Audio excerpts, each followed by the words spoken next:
It is the 200 level. Holy moly. I'm going to keep it PG 13, the best I can. I did, in fact, title this podcast Keaton Wagler. I did not go live for the second half because, full disclosure, I was a little tight. I was a little nervous because the way that the first half was going along, it felt like you're going to hang. And I thought, man, we've done a lot of second half pods. And if they win, we'll come here for a post game. And if they lose, we'll just do it on Sunday. And by golly, they won. And it's not just Keaton. It was the closing out of that game with timely threes. Tommy hitting a couple, which, I was texting with Trevor and Isaac. And Trevor said, if you just get a couple threes from Tommy, think how much that would alleviate. And you were trailing, I think, by 5. Wasn't it 73-68 or 78-73? One of the two. And you closed that thing out and won by 6 on the road at Mackey Arena, a place that I was actually trying to rack my brain and think, when was the last time you won there? And I could not come up with it off the top of my head. There's been some big wins over the years at Purdue. I remember the one to clinch a Big Ten title back when Luther and Roger were juniors, and Dee and Darren and James were sophomores, and it was a putback by Luther. They won the next year, and that was the first D. Brown jersey pop, and they might have won 1 or 2 cents, but it is so incredibly difficult to win there. And then on top of that, you get an all-time Illini performance. And as you see these things unfold, you hope it's not all for naught. You hope it's not in a losing effort. I look back to 6 days ago when Caleb Williams made that throw to force overtime. And it's incredible. And I like watching the replay, but knowing what happens after, it's not as much fun to revisit it. This Keaton Wagler game is going to live in Illinois history. And we kind of knew it as it was going along. And I know we were all thinking the same thing. Man, if they won this game, that would be something. Because all of a sudden that etches this in the rocks or whatever that you would put these monumental moments on. It really engraves it, not just in our memories, but in the record books as something that was not just a statistical anomaly, but led you to a gigantic win. And I hope that this is the kind of team and season where if we were still in an age of DVDs, there'd be a commemorative DVD after the 2026 Illinois season as they made a Final Four and they stole the hearts or captured the hearts of Illini Nation in a way that no team has since 04-05. I would love for that to be the case. And that can be written. But along that way, there are these moments that get written during these regular season games. And we just saw one. Keaton Wagler from game 1 has been special. And I want this whole team to achieve success for all of them. But for this program and this fan base, I want this team to achieve success because it's rare to have a guy like him on your team. I've been saying this since November, and yet not even I could have predicted that something like this would happen. I thought we're seeing the best freshman in Illinois history. Obviously, today it kind of puts that discussion to bed. It's him and then get in line. But now we're seeing potentially one of the greatest Illini. And that might sound hyperbolic, but holy shit. And I'm going to say shit there. He just scored 45 on the road at Mackey Arena. And Illinois won 88-82. Braden Smith did not go out of the game for more than a minute. It wasn't that you won because their best player was out. In fact, Braden Smith was Braden Smith, a superstar. And your guy was better. Measurably. He is the talk of college basketball right now. When you go on Twitter or you go on Reddit, and boy, there's been a lot of awful things going on today, and this was such a nice little palate cleanser to watch this team, and in particular, this player, do what he just did. Remarkable. And that is a credit to Brad Underwood for identifying that talent, for giving him the offer when the only other Power 4 offer was Minnesota. That is evaluative masterpiece right there from Underwood and his staff. And it very may well change this team's fortunes and this program's fortunes. That's how big of a find it is. Keaton Wagler. Wagler. Didn't even get I remember the first game watching, they're like, it's Wagler. I thought that's unusual. I thought it was Wagler. But this guy is, I know I'm not being my most eloquent right now, but I'm still trying to rack my brain. If I would have been watching this live and reacting, I would have been just bleh, word mush coming out of my mouth. And this is remarkable. So here's what we got. We'll call it a post-game show. And we got about 300 people already on Facebook, Twitter, YouTube. Join us in the chat thread. Let me know what you thought and what you experienced as you were watching that second half. We're all huddled up right now, I'm sure. The snow is starting to come down. It is freezing cold. We won't see 20 degrees for a week. But it doesn't matter because Illinois basketball is pretty freaking good, and they have the best player in the Big Ten. They do. I'm not trading Keaton Wagler for another player in the Big Ten. I'm not trading him for Braden Smith. I'm not. I'm not going to do it. Braden Smith is a phenomenal college basketball player, one of the best in Big Ten history. I am not trading Keaton Wagler for Braden Smith, and not just because of this one-on-one matchup. I'm not trading him for Merez frickin' Johnson. I'm not trading him for Sam Hoiberg. Don't get me started on that. I'm just kidding. He is the best player in the Big Ten. He is a player capable of taking this team deep. And keep in mind, it's not as if the supporting cast had a great day. Far from it, in fact. I got to get my phone in a bit, and here we go. And I'll pull the box score just to make sure that I'm providing accurate context to this thing. But until that late run of threes, 2 from Tommy, I think Jake had 1, and then Mirkovic had the last one, your supporting cast left you wanting. And you're thinking, oh, God, please don't waste this all-time performance. And the rest of the team showed up when needed. Andre, we'll talk about him. Bad. But it didn't matter because Keaton Wagler was that freaking good. I'm going to wake up tomorrow and think, what? Did I just see that? Insanity, what we just witnessed. So as I collect my thoughts and as you guys post yours in the thread, let me know where you're at right now with this team, with Keaton Wagler, and after getting a win, which is absolutely massive for NCAA tournament seeding and my Operation 3 seed, which seems pretty damn safe right now. And you can start maybe aiming a little bit higher if you want. And yes, it is okay to start talking about the Big Ten. I wanted one of these 3 road games. And you got the first in the toughest environment in the Big Ten. If the rest of the team didn't play great, I understand that. That's fine. We'll talk about it. But it took stones to go in there and win beyond just Keaton Wagler's 45 points. So we're going to talk about it all. Unfreaking believable. What a win. What a day. And before I get too far into this and then go through all of your guys' thoughts as well in the thread, I want to hear all of it. Got to remind you, the best way to support the 200 level is to support our sponsors. Hamilton Walkers, downtown Champaign, steak, seafood, and spirits. Boy, would an old-fashioned from Hamilton Walkers be perfect right now. Everyone's blood pressure a little bit high. Your heart rate is a little bit elevated. And there's something about Hamilton Walkers in the winter, too. I know it's cold out, but you can get out before the blizzard and get yourself a meal in their beautiful dining room or in their awesome bar area up front. Or if you're feeling cozy at home, you can get a to-go order on HamiltonWalkers.com and then call them when you get there. They will bring it out to the parking spots right behind the restaurant. You don't even need to leave the car. So if you got that little heated automated start, just boop, boop, get your car going, drive there, come home with a 5-star meal from the best restaurant in Champaign-Urbana. That is Hamilton Walkers in downtown Champaign. State Farm agent Brian Hansen online at brianismyguy.com. Life, auto, home, business, renters, you name it, Brian is my guy, and he can be your guy as well at brianismyguy.com. Brian is a big Illini fan. I know that. Also, we have been working with him now for 5 years, my wife and I, for homeowners and auto insurance, and it's been so easy to work with Brian and the staff. Plus, State Farm, the most competitive prices out there. So it's not just economical, but it's the service you get with it from State Farm agent Brian Hansen. Also, Dogtown Heating, Air, and Plumbing, your home's best friend.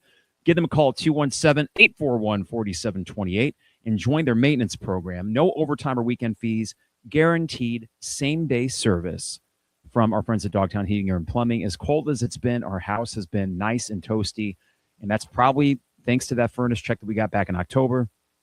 They keep things humming despite our system being about 15-plus years old. So it's not ancient, but it's not a new system, and they've been doing a great job with it. That's Dogtown Heating, Air, and Plumbing.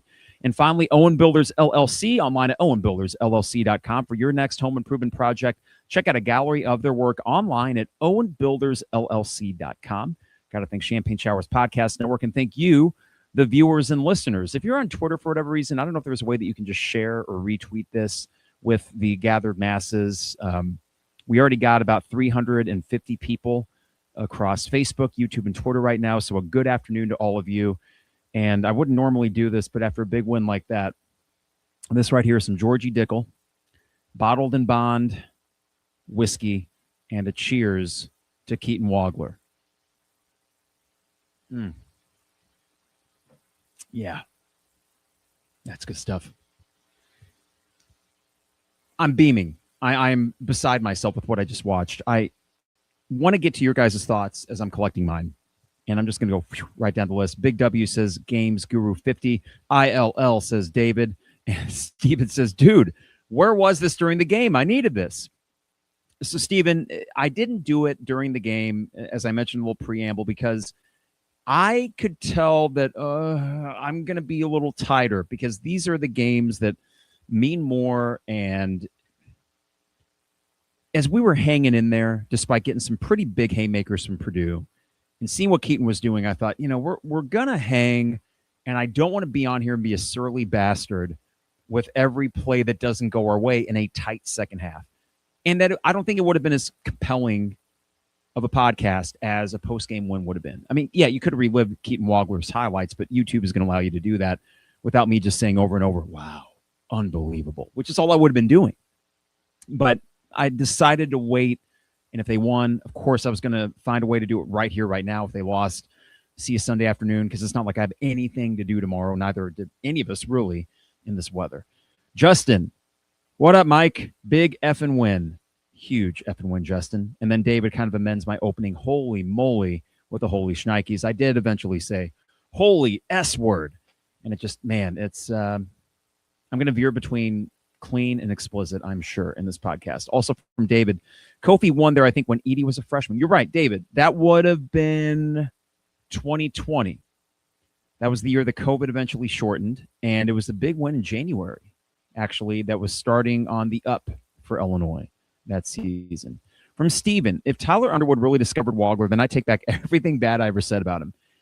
I've talked about the optics, Steven, of Tyler Underwood being the offensive guru and the nepotism thing that can easily be levied against it. But the fact of the matter is this is the number one offense in the nation. I would assume they stay that way after this game. And yes, if he discovered Wagler, that is a program-changing find. This is a dude that can lead you to a Final Four. Absolutely insane.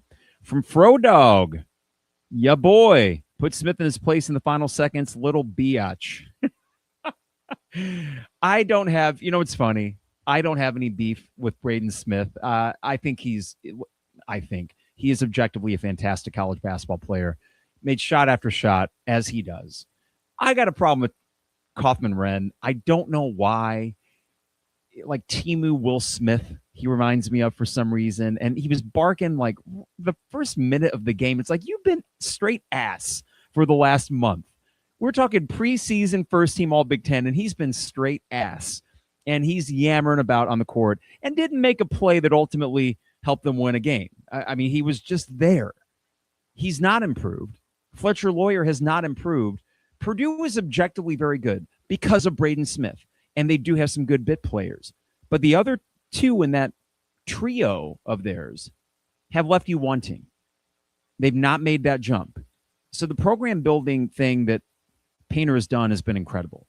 And it's the reason he's been as successful as any Big Ten coach. I know him and Underwood are kind of tit for tat with that best record in the last 5-6 years thing. And he's had more postseason success overall than Underwood as well.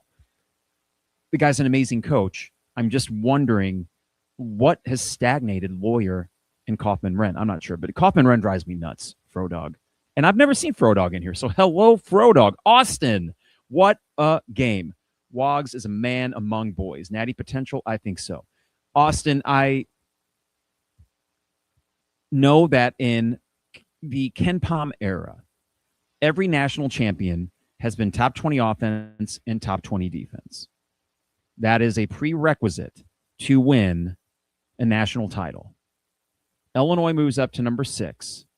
They have the number 1 offense, but their defense went down to 28. Their defense was not good for big stretches of this game, and that was concerning. And Keaton Wagler massaged a lot of that for you, and you were able to overcome what I thought were some really bad stretches.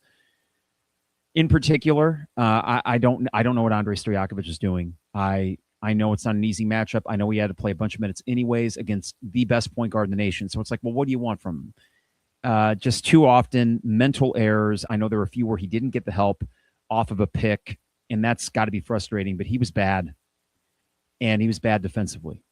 So that's why I'm not going to go natty. Yes, natty potential, of course. And wouldn't it be great? Wouldn't it be grand?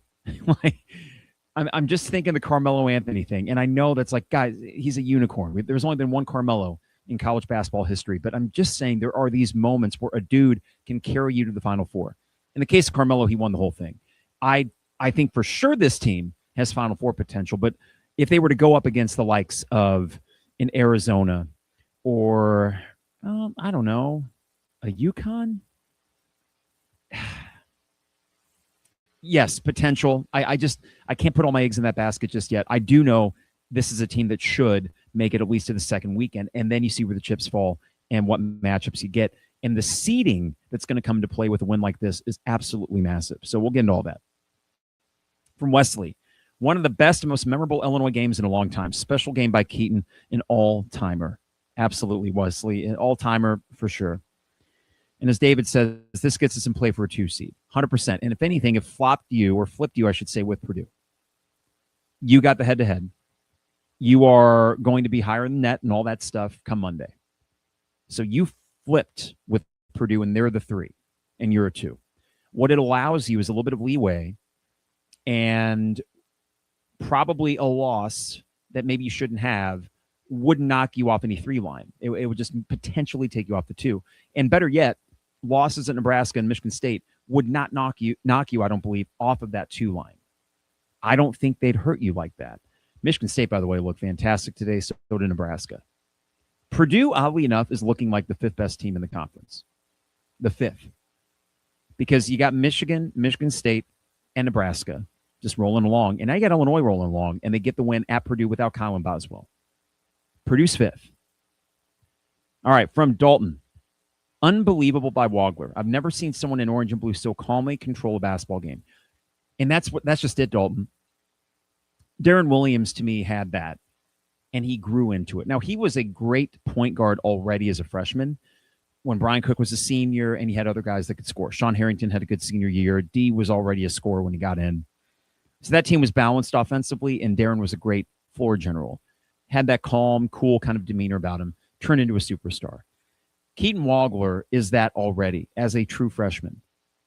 And I forget if he's 18 or 19, but he is truly, as someone earlier said, a man among boys. He is the best freshman I've ever seen here, and he is quickly ascending to one of the best players in Illinois history. And it will be in 1 year because there's no second year with Keaton. If there's a bad news thing here amidst all the awesomeness and record-breaking that we're seeing, it's that this is it. So it adds a little bit of urgency, because you want to make hay with this dude while he's here. He is a special basketball player. All right, this is from Bart Miller Experience. I have no words because I'm eating them for my stupid-ass predictions. Sorry, Brad. Bart, remind me what your prediction was. I mean, here's what I think most Illinois fans would have predicted. A loss around the spread.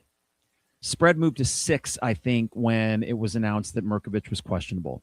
Sounds like illness because it didn't look like he had any ill effects physically moving the ball around or moving himself around. He had a couple, as Trevor put it, bull in China shop moments. There was a charge late that was like, Mirk, he just put his head down and went. But he had a solid game overall, and I think that for all the minutes he gave you, despite being not 100%, that's impressive. There's some toughness in that dude, and he's going to make some silly plays, but he is very skilled. And that late 3 in that closing stretch, massive. As Billy says, the Big Ten is still on the table now. And from Bobo, Seth Davis said the Texas Tech player had the best game of the season, and now an hour later after that tweet, Keaton Wagler just had the best game in college basketball this season. He did, Bobo, and I don't know if anyone's going to top that. That's just insane. We're going to get to the numbers in a bit. I got them right here. It's flabbergasting stuff. And this is from, I'll check that, Bart. I'll make sure to check that tweet message. I've not been on Twitter very much, so I will make sure to look into that. Wesley says the last 2 minutes of the game were incredible from Illinois. 4 straight made threes in crunch time by 3 different guys. Incredible. And yeah, that was just it, is that everything leading up to that moment, Wesley, was, God, if anybody else did anything, we're going to win this game. I mean, that was what was going through my head. And not so much in an angsty way, but a more, oh, God, if they happen to not win this, that's going to be crushing. Well, you won it thanks to, of course, Keaton's points, but whether he was gassed or not at the end, you needed other guys to make shots. Tommy had not been himself for much of the game. In the first half, I was frustrated with him because to me, it's not a skill thing. It's not a physical thing anymore. It's a mental thing. And it's getting rebounded over. It's the, biting on a jump fake and then just falling into a player and giving him an and one. And these things that you shouldn't see from someone that's played that much basketball. And then he hits those 2 threes. He did something similar against Tennessee. The dude still has it. And I think you're starting to see him wake up. And I know it's been more gradual than we would have liked, right? But when it came down to it, when it mattered, he made those shots. And Mirkovic made the shot. And if you guys can remind me, please, was the 4th three, not in order, but was the other one who made a 3 Jake Davis? Or did Keaton make another one? Remind me, I don't know why I'm thinking that Jake might have been the other guy to hit one of those late threes. But some other things here. This is a great chat thread. You guys are bringing it today, and I appreciate it. And this is from Steven. Really needed this after what happened elsewhere. Well, I think what you're referring to, Steven, is Michigan State, Nebraska looking terrific. But you still got the most impressive win of the day. On the road at Mackey freaking Arena. So, yes, it makes it all the sweeter to know you held pace with the most impressive win of any of the top Big Ten teams. And you are a top Big Ten team. St. Dom, my man, I don't believe what I just saw. What famous sports thing is that from? I don't believe what I just saw. Was it The Band Is on the Field, or was it U.S. Hockey? But St. Dom, I do and I don't. I don't believe that I saw it in that. The sheer numbers are just staggering. But I do believe that if there was a guy that was capable of doing it, it would have been Keaton. From Cookie, Wagler now has national attention. Zach, when Kylan comes back, Final Four bust. Well, Zach, here's what Kylan's role will be. Defensive stopper. And I think he'll still drive to the rim. I know his shooting will not be great, I'm sure. There'll be some sort of cast or something that will make that harder and more difficult, and that teams will be able to sag on him. So they'll have to figure out a little bit what to do with that. But I don't think you can quantify how important his defense is. You won that game against a Braden Smith, and I remember thinking, man, you got a shot against Purdue because Kylan can at least slow down Braden Smith enough. And he didn't have that, and he still won. So I think that's his role when he comes back, and this team has enough offense to overcome that. It's not like Andrei Stojakovic was doing anything offensively for you. You always had one guy out there that was not doing anything for you. So Kylan's not going to be worse than that offensively. I'm sorry, he's just not. We'll talk about Andre because that is a concern. But, yes, Kylan will come back, I would assume, the next couple weeks. They will just say, go be defensive stopper. Go do it. From Michael, just won his history in real time. Priceless. From Bart, house money going into Nebraska. Literally nothing to lose. And I do like, Bart Miller, that you have that memory of the loss in December. It is amazing the difference 6 weeks makes and how frustrated I was then on another snowy, wintry night, terrible weather. And then 6 weeks later, in what's been a cold and snowy winter here in central Illinois, feeling a 180 about this team. And that's with an injured Colin Boswell. And that's with Mirkovic being under the weather. And, oh, these guys are questionable. This guy's out. Oh, God. Jason Jaskis is out. Whatever. But the fact that this team responded after that very game, you know they're going to go in with some extra juice to Lincoln and shoot your shot. What the hell? I think you got a decent shot of winning that. Nebraska is very tough. They're tough at home. If you win that, you're starting to talk 1 seed. And yes, Big Ten championship talk continues. You're going to need Nebraska to lose eventually. I don't know. They play, I think, at Purdue, or maybe Purdue goes there. I think they beat Purdue at home. But Mackey Arena, again, guys, you just won at Mackey Arena. And I know Iowa State won there earlier this year by like 30, and this Purdue team is not right by their top 10 standards, by Matt Painter's standards, but I don't really care. That's just a massive win all around. From Bobo, 46 points for the freshman. Was it 46 or 45? In a road win over a top 10 opponent in AP poll history. Oh, man. From Steven, this is actually a great point because all season long and really for much of the Brad Underwood era, we have talked about, whether it's in a joking or very deadly serious way, about all these guys going off on Illinois for career nights. And Stephen Colbert says, how many times has some random guy on the other team had an insane game out of nowhere to beat us? Nice to be on the other side of this. And the fact that you did so, Stephen, with a far greater performance than a Bruce Thornton or Bryce Sanford put against you. Like, you just saw the best performance in college basketball all season. And it wasn't at Rutgers. It was at Mackey freaking Arena. As the announcer said, and I don't disagree, the most difficult place to play in the country. I'm sure the record would bear that out. Assembly Hall had that going a little bit in the early 2000s for about a 5 or 6 year stretch. That's Mackey Arena now. You do not go in there and win unless you play hell of a game or unless you get 45 from Keaton Wagler. Let me just make sure I get this right here because I keep saying 45.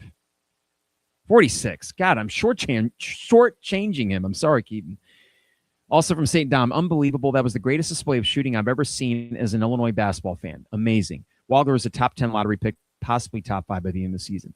I don't disagree with any of that, St. Dom. He's that freaking good. We are watching, I think, a burgeoning superstar. And the reason I say that, I'm talking NBA. I'm talking NBA superstar. The reason I say that, the intangible quality this kid exuded from game one is what struck me. Cool, calm, collected, all the things that us Illini fans love, right? And any fan base would. But there's something I think where we often, with the exception maybe of a D because he was so larger than life, we so often latch on to the workman-like guys that just get it done. I think it maybe speaks to why Corey Bradford was so beloved, right? 4-year player, just got it done, did his job and did it very well. And Keaton was doing that from game one at a very high level. So when you look at that intangible quality of someone where they just don't ever get flustered, they don't ever get tired. So the endurance thing, these things matter. When you look at a Peterson, that kid for Kansas who can't stay healthy, and you look at a Keaton Wagler, I'm guessing that Peterson would still get drafted higher. But if I'm an NBA franchise and an 82-game schedule and I want to have my rookie be able to play most of those 82 games, I'm taking a good hard look at the guy that plays 37 minutes a game and doesn't miss it because he has a boo-boo on his leg, which just seems like happens every other game for this. Is it Dylan Peterson? So I think that comes into consideration as do the intangibles that I said. And as along with all that, he's 6'6", and he can play point and he can shoot lights out. I think he's going to be a star in the NBA. I think we're seeing, I mean, this is at this point, I know it's not even February yet, but we're watching the best Illini player in some time. I mean, well, since Terrence Shannon. But Terrence Shannon was 22, 23 years old. That's what makes this all the more insane, what we're watching right now. Man. Bobo, Rams fan, congrats to you, my friend. That was a great game last Sunday. Also from Bart Miller, I to see Painter coach team not handle the high screen wall. It's like they didn't really adjust much. They didn't. And you know what was so interesting, Bart Miller, is the fact that they were doing the switching early on, and that allowed Keaton to get going. And then they tried not switching, and that didn't really help because that gave him space too. It did not matter. And that is something that I'll be anxious to see what Painter says after the game. He's usually very gracious in defeat. And I'm guessing the platitudes he's going to throw Keaton Wagler's way will be pretty eye-opening. All right, from St. Dom, Wagler is case in point basketball and football high school recruiting. It's all about talent evaluation. Give Tyler Underwood his props on talent. Purdue was Zach Edey. That's it. And I wonder, St. Dom, to that point, they are still very good, but Zach Edey was a unicorn. It's the second time I've used that phrase here, but he truly was in college basketball. 7'4", immensely skilled. He could bang down around the rim. You couldn't defend him. It was so maddening when he was there. And they did get to a national title game. So they accomplished things with him. And they didn't fall short because you lost to that UConn team. There's no sense, I would think, in Purdue land, at least, that, oh, man, that team didn't accomplish all they could. They did. They were just the second best team in a year with one of the better teams we've seen in the last 20. All right. We got some more here coming up, but let's talk about the actual stat line here for Keaton, because 46. I kept saying 45. I apologize for that. 39 minutes. I remember the minute he was out. That was a Mihailo Petrovic minute. After a timeout, which was smart by Brad, strategically, you get the 3 minutes there, and you buy an extra minute, hope for a couple dead balls to give Wagler a bit of a breather there. But 39 minutes, 46 points, 4 assists, 13 of 17 from the field, 11 of 13 from the line, 9 of 11 from deep. I'll say that again. He made 9 of his 11 three-point shots. 3 turnovers. A game like that, you could have 8. Do you remember the Andre Curbelo 8 or 9 turnover game? And, high usage player who was just out of control. High usage player that only turned the ball over 3 times when he was getting hounded. And for much of that game, didn't have help. That is an unbelievable stat line. I can't believe what I just saw. I really can't. Who's your second best player? It was David Mirkovic. David, excuse me. Let's just call him Merk.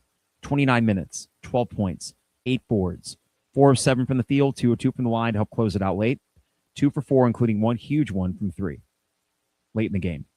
He did have 3 turnovers. Merk, I love you. Chill. But what can you say? He was very good out there today. Jake Davis, 8 points. 2 3-pointers, out of 7. 3 of 8 from the field, including that putback early in the second half when Illinois won in that 7-0 run. Tommy had 1 point going into that closing stretch. 1 point. Gets his 2 threes. He gets 7. 8 rebounds. No turnovers. Okay. Stojakovic. Let's talk about him. 5 points, 7 boards, 37 minutes. High usage because he had to. Bad matchup defensively. I get it. He stunk today. I'm sorry. He stunk. And I'm sure he knows it. And I'm not saying that to pile on. But to go from a 30-point game to an absolute... he was a liability out there. The foul on the three-pointer was the cherry on top of the turd sundae. If you would have lost, I worry that the narrative would have been very much focused on him. Beyond the struggles of some other Illinois players, but it really was so pronounced with him. And it's all the more imperative to get a Kylan Boswell back, even if offensively he's not the dude that you had before he got hurt. I still think Kylan's going to find a way to make layups. I just do, because he's tough as nails. And I think he'll figure out a way to shoot free throws and all that. But, okay. Andre Stojakovic is super talented, but he's not a great shooter. So when he is forced into a position to drive to the lane against bigger teams like Purdue that play sound defense, he can struggle. And I just feel like if you get in the tournament and you don't need to rely on him to be more than a 10 to 12-point game kind of guy, you're fine. But you just don't want to be in that position like you were Wednesday night, fortunately, against a really bad Maryland team, to say, boy, we really need 20-plus from Andre tonight. I don't know if you can count on that. The good news is this. There will be matchups where he can do just that. Today was not one of them. Fine. But it was more than just the lack of points. It was the struggles up and down the court on both sides of the ball. And he's too old for that. He's got way too many games under his belt. It was like he was the only player out there that was shook. Jake Davis looked much more in command out there than Andre Stojakovic. David, Merk. I'm sorry, Merk. I'm not trying to mispronounce it. It's just tough because I think it's David. He looked more cool, calm, and collected out there. I mean, for a lot of these guys, this was the first truly tough environment they've been in. They've been in neutral sites. They played at Northwestern, whatever, half of a home game. They played at the Palestra. I'm sorry, I forgot. God knows the Palestra is the greatest field house ever. And they were able to overcome that. But with Mackey Arena, it is a different beast. And Andre was the one guy that looked shook. Also, at Big Z, didn't look good. I don't think for about half of the game, but he did finish to his credit, with 4 points, one made three. He did make one of 3 free throws. That's the other thing that I was thinking of. Please, God, if we lose this game, we're going to be talking about free throws. Oh, please, God, no. Don't let that be the thing that kept you from winning, is 6 missed free throws in the second half, but it did not. Ben Rickhouse, I thought solid. 20 minutes, 2 for 4 from 3. The 2 that he missed were wide open. But you know what? If he's hitting 2 threes a game, I'm going to ride with that. I know that you feel like you need a little bit more from him, especially with Kylan out and then the way Stojakovic is playing. God, if you can get another 3 from him, that'd be huge. I thought he played pretty well. Interestingly enough, his plus-minus is not good. It's -5, and Big Z was -5. Petrovic was -3 in that minute. Brandon Lee got 1 minute. Finished 0, or I should say neutral, in the plus-minus. But it's all Keaton. It's not all. It's 90% him. The 10% that you needed to close the game, it happened. Thanks to Tommy and to Merk. And was it Jake Davis? I'm sorry, but I need to play-by-play as well. Post-game reaction already rolling in. Bobo found this quote from Braden Smith. He's probably a lottery pick. Of course, he's referring to Keaton there. Bobo, thank you for mentioning this. Brad Underwood's 100th win in the Big Ten. Remember seeing that 99 after he got the win against Maryland, and they've been our nemesis. They stink this year, but they have really hurt us. We were 3-10 against them, I think, under Brad. You know what's so weird about that is his first game against Maryland at Madison Square Garden. You got the win, and they were ranked. Anywho, let's stop for a minute and talk about that. 100 Big Ten wins for Brad Underwood. And this one is as big as any, really. I mean, if you think about the 21 season, that was the COVID year, and you ended with road wins at Wisconsin, Michigan, Ohio State. That 8-day stretch was just, man, getting caught up in the wave of that and how much fun it was through to the Big Ten tournament. This right here is, I think, massive. And I'll tell you why.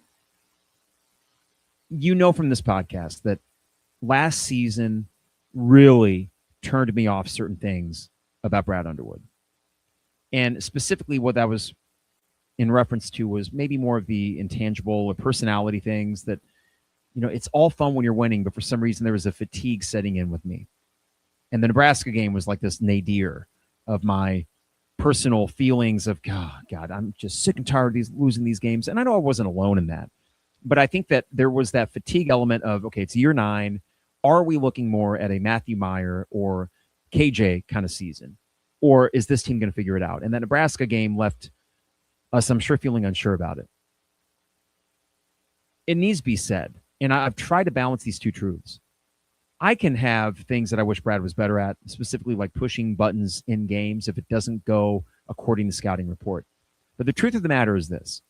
The guy is a very good coach, and that is at a minimum when you look at the record. And 100 Big Ten wins says this guy knows how to run a program. That is the element I've never really questioned. Can he run a program? Hell yeah, he can. Very efficiently, very well. And he's always going to acquire a roster, a group of guys that will put them in contention for things. That he will. In some years, he'll maximize it. In other years, he won't. And I think that recency bias of what happened last year and how bad some of those losses were overshadowed, or I allowed them to overshadow perhaps, the success that came along with it.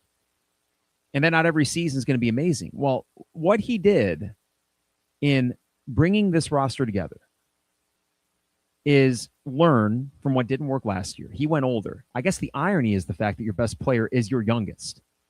But that also speaks to the fact that when he is cherry-picking guys out of high school, he's doing a very good job of identifying that guy might be able to work for us right away. So it's not by accident, guys, that we're looking now at yet another lottery pick for Illinois, and that we're looking at yet another NBA draft pick under Brad Underwood. That's not an accident. And success breeds success, and that includes in talented guys wanting to come play for your program. Keaton Wagler is going to sell this program as well, if not better, than any of the guys that came before it. Because if you're a young, burgeoning superstar and you see what he did in this system, being able to run point and be a shooter, a high usage guy off the bat, the trust that was granted to him, then you would want to sign up and play under Brad Underwood and Tyler Underwood's offense. So this win is massive. It is massive for the psyche. It is massive for getting that true validation that these last 8 wins that came before it against lesser competition were not just because you were beating scrubs. Bear in mind, you were beating these teams by double digits regularly. The closest of all those games was a 6-point win at Iowa. That was the closest. This team is playing great basketball right now. What probably got them off rhythm today is playing Purdue at Mackey Arena. I don't recall seeing many teams go in there and play their best game. That's why, even when it wasn't going great, I wasn't angry so much as, oh, God, your margin of error is so small in a game like this. Andre, why didn't you stop this? Or, oh, Big Z, why didn't you make that free throw? You start really zooming into these little things that, oh, God, I hope that doesn't make a negative difference at the end of the game.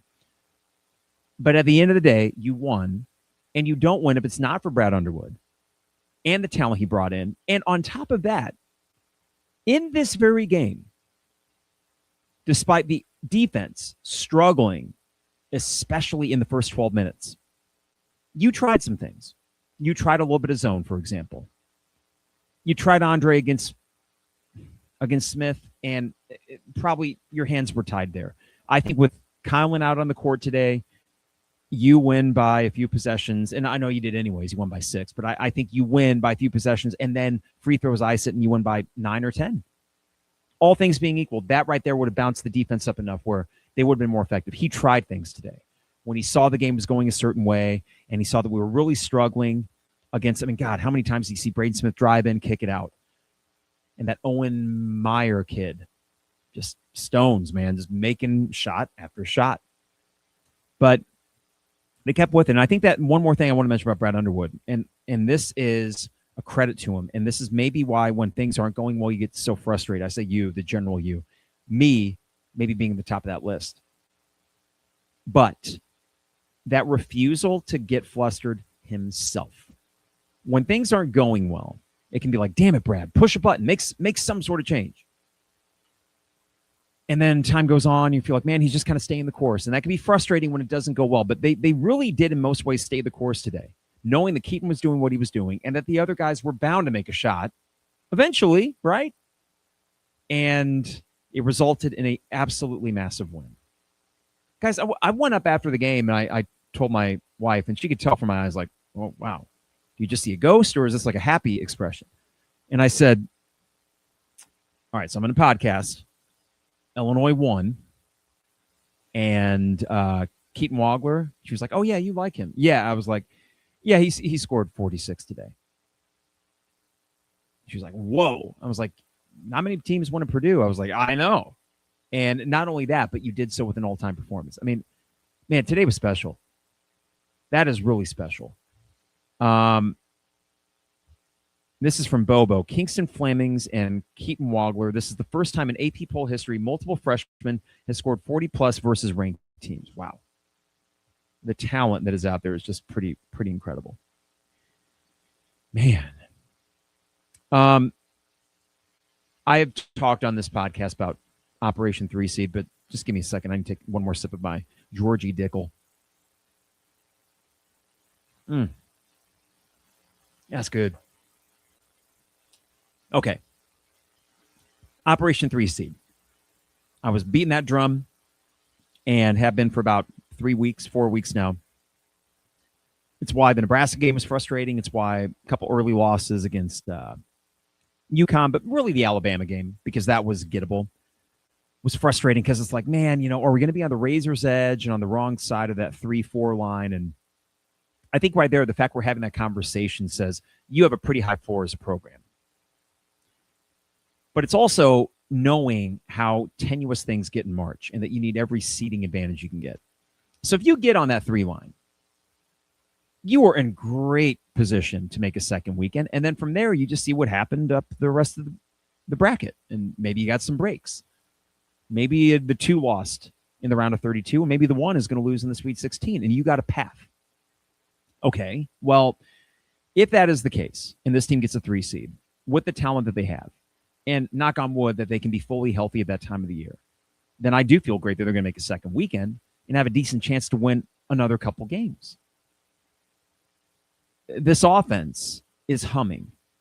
And the difference between last year and this year, with all the threes that are being taken, is that you are making them consistently this year.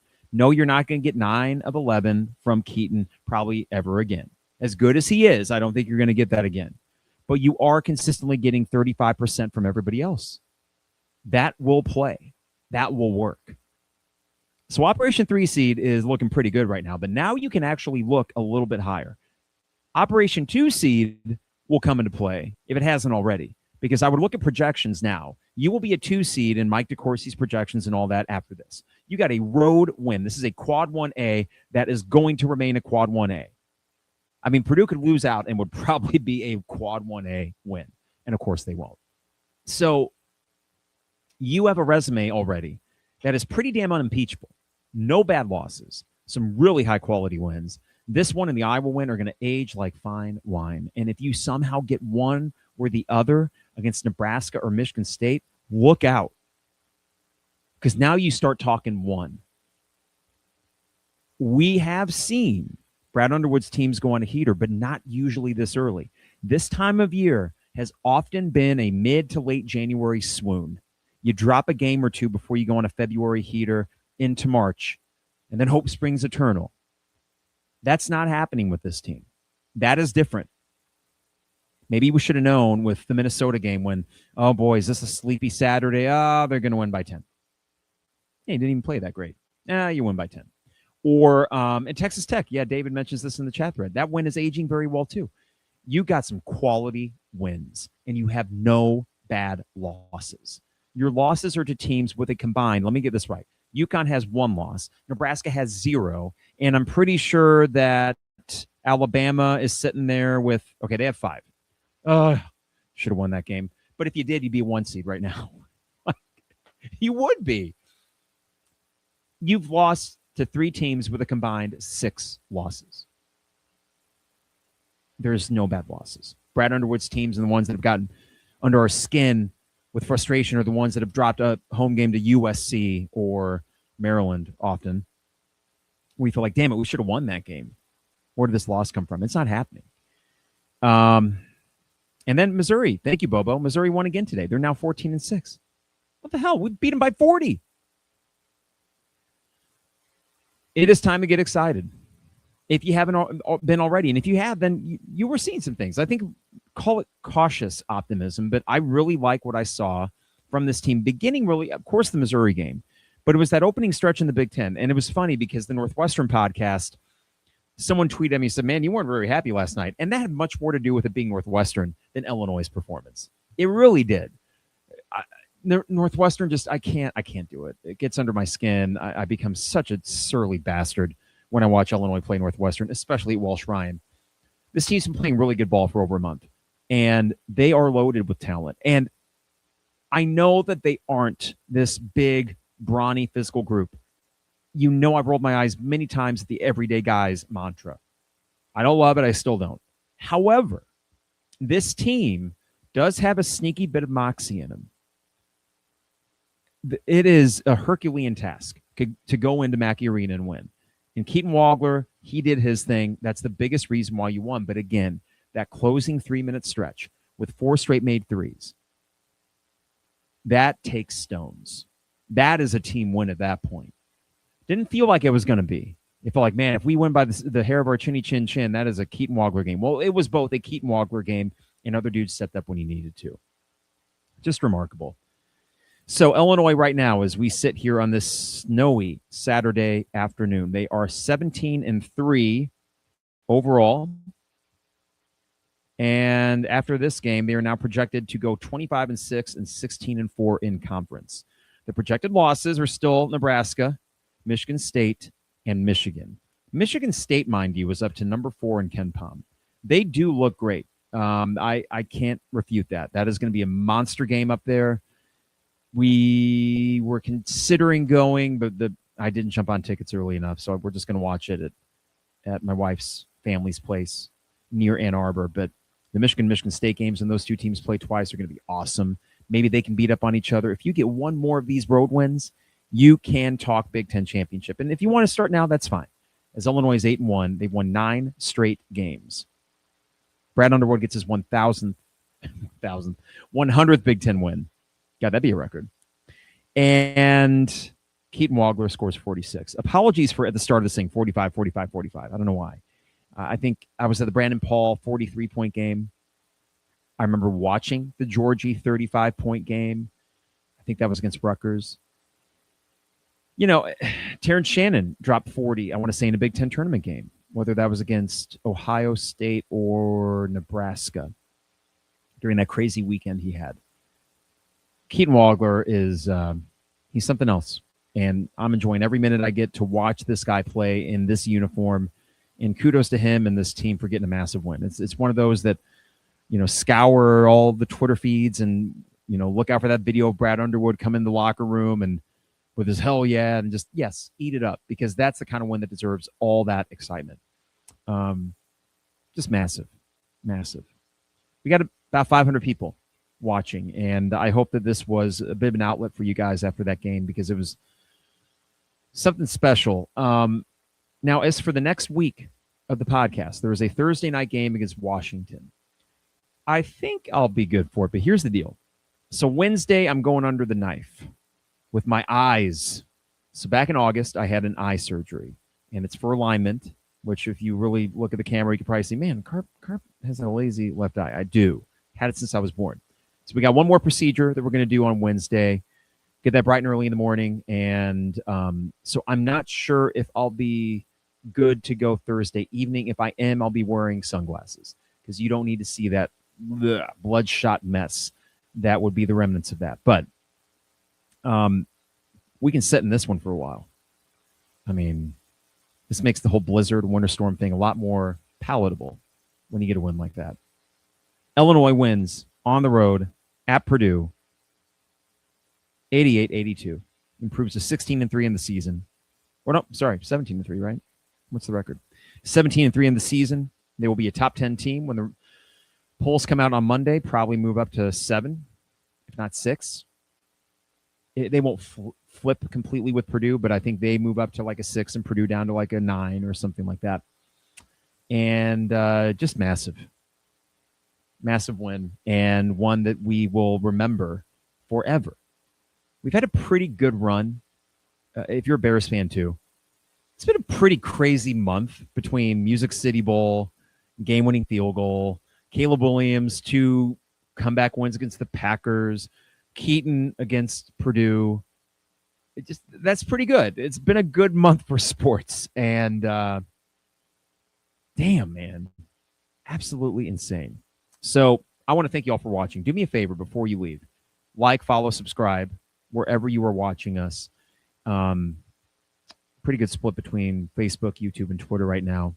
Before I go, got to remind you that the best way to support us is to support our sponsors, Hamilton Walkers in downtown Champaign, steak, seafood, and spirits. And what better night? If you aren't feeling the weather, you can order in. Go pick it up. They will bring it out to your car so you can see in the cozy confines of your car. That's an online ordering at hamiltonwalkers.com. Or go in. I mean, it's not that snowy just yet. Tomorrow's going to be the big one. And you can eat in their really cozy dining room. It's beautiful in there, or their bar area. And that steak is good any time of year, but there's something about a steak dinner in the dead of winter that just makes it hit that much harder. And then you know you're going to sleep like a baby after that, with your tummy is full after an old-fashioned and a medium rare bone-in steak. Come on. That's the stuff at Hamilton Walkers. State Farm agent Brian Hansen, online at brianismyguy.com. Life, auto, home, business renters, you name it. Brian is my guy, and he can be your guy as well at brianismyguy.com. Dogtown Heating, Air, and Plumbing, your home's best friend. Give them a call at 217-841-4728 and join their maintenance program. No overtime or weekend fees, guaranteed same-day service with Dogtown Heating, Air, and Plumbing. And finally, Owen Builders, LLC, online at Owen Builders, LLC. For your next home improvement project, check out a gallery of their work online at owenbuildersllc.com. What a win. What a day. We'll talk sometime later this week, but let's just ride the wave on this sucker for a while. Keaton Wagler. Keaton effing Wagler. It is the 200 level.